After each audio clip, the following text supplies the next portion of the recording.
lalelani nginitshela imfihlo. Kuthiwa kulolu khetho oluzayo kukhona iplani eboshwayo, ngoba kuthiwa abantu bomkhonto bakhuthele kakhulu, baningi, bazoba khona la kuvotwa khona. Kukhona abantu abangazukwazi ukuroba.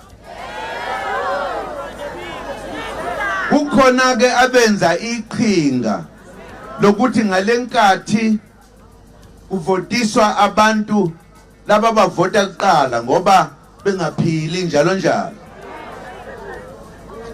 Kukhona abaplan ukuthi bazoze bandise ngisho abaphilayo bayoroba khona.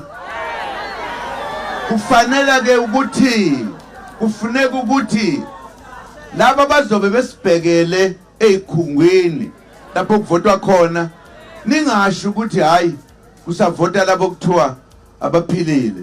Nigcwale kuyo yonke indawo. Asifuni ukurojwa. Asifuni ukurojwa. Kodwa uyabona izinto esoyishintsha eziningi. Enye esizoyishintsha ukuthi ukuvota kuthiwe imfihlo. Kusholani ukuthi imfihlo ukuvota? Ngoba njengoba siwumkhonto nisumkhonto, sivota njengomkhonto futhi siyayiqhenya.